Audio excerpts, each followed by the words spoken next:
गुजरात से जहां पर NH-64 में दोबारा गिनती का मरहला मुकम्मल कर लिया गया है। चौधरी सालिक की जीत बरकरार है, जबकि कैसरा इलाही को शिकस्त का सामना है। कैसरा इलाही ने दोबारा गिनती की दरखास्त की थी और आज दोबारा गिनती की गई है और दोबारा गिनती के बाद भी चौधरी सालिक हुसैन की जो बढ़तरी थी वो बरकरार है। गुजरात से जहां पर NH-64 में दोबारा गिनती का मरहला मुकम्मल कर लिया गया है। चौधरी सालिक की जीत बरकरार है, जबकि कैसरा इलाही को शिकस्त का सामना है। कैसरा इलाही ने दोबारा गिनती की दरखास्त की थी और आज दोबारा गिनती की गई है और दोबारा गिनती के बाद भी चौधरी सालिक हुसैन की जो बढ़तरी थी वो बरकरार है। गुजरात से जहां पर NH-64 में दोबारा गिनती का मरहला मुकम्मल कर लिया गया है। चौधरी सालिक की जीत बरकरार है, जबकि कैसरा इलाही को शिकस्त का सामना है। कैसरा इलाही ने दोबारा गिनती की दरखास्त की थी और आज दोबारा गिनती की गई है और दोबारा गिनती के बाद भी चौधरी सालिक हुसैन की जो बढ़तरी थी वो बरकरार है। गुजरात से जहां पर NH-64 में दोबारा गिनती का मरहला मुकम्मल कर लिया गया है। चौधरी सालिक की जीत बरकरार है, जबकि कैसरा इलाही को शिकस्त का सामना है। कैसरा इलाही ने दोबारा गिनती की दरखास्त की थी और आज दोबारा गिनती की गई है और दोबारा गिनती के बाद भी चौधरी सालिक हुसैन की जो बढ़तरी थी वो बरकरार है।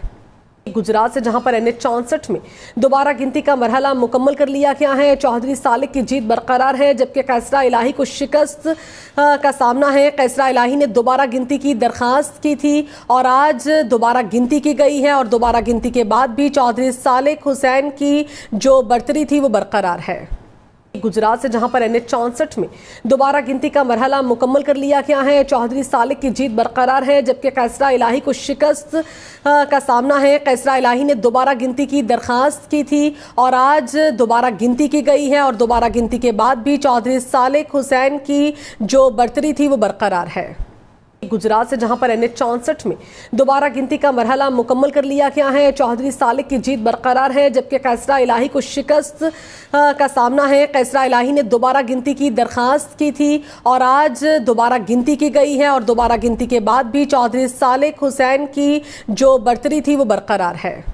गुजरात से जहां पर NH-64 में दोबारा गिनती का मरहला मुकम्मल कर लिया गया है। चौधरी सालिक की जीत बरकरार है, जबकि कैसरा इलाही को शिकस्त का सामना है। कैसरा इलाही ने दोबारा गिनती की दरखास्त की थी और आज दोबारा गिनती की गई है और दोबारा गिनती के बाद भी चौधरी सालिक हुसैन की जो बढ़तरी थी वो बरकरार है। गुजरात से जहां पर NH-64 में दोबारा गिनती का मरहला मुकम्मल कर लिया गया है। चौधरी सालिक की जीत बरकरार है, जबकि कैसरा इलाही को शिकस्त का सामना है। कैसरा इलाही ने दोबारा गिनती की दरखास्त की थी और आज दोबारा गिनती की गई है और दोबारा गिनती के बाद भी चौधरी सालिक हुसैन की जो बढ़तरी थी वो बरकरार है। गुजरात से जहां पर NH-64 में दोबारा गिनती का मरहला मुकम्मल कर लिया गया है। चौधरी सालिक की जीत बरकरार है, जबकि कैसरा इलाही को शिकस्त का सामना है। कैसरा इलाही ने दोबारा गिनती की दरखास्त की थी और आज दोबारा गिनती की गई है और दोबारा गिनती के बाद भी चौधरी सालिक हुसैन की जो बढ़तरी थी वो बरकरार है। गुजरात से जहां पर NH-64 में दोबारा गिनती का मरहला मुकम्मल कर लिया गया है। चौधरी सालिक की जीत बरकरार है, जबकि कैसरा इलाही को शिकस्त का सामना है। कैसरा इलाही ने दोबारा गिनती की दरखास्त की थी और आज दोबारा गिनती की गई है और दोबारा गिनती के बाद भी चौधरी सालिक हुसैन की जो बढ़तरी थी वो बरकरार है। गुजरात से जहां पर NH-64 में दोबारा गिनती का मरहला मुकम्मल कर लिया गया है। चौधरी सालिक की जीत बरकरार है, जबकि कैसरा इलाही को शिकस्त का सामना है। कैसरा इलाही ने दोबारा गिनती की दरखास्त की थी और आज दोबारा गिनती की गई है और दोबारा गिनती के बाद भी चौधरी सालिक हुसैन की जो बढ़तरी थी वो बरकरार है।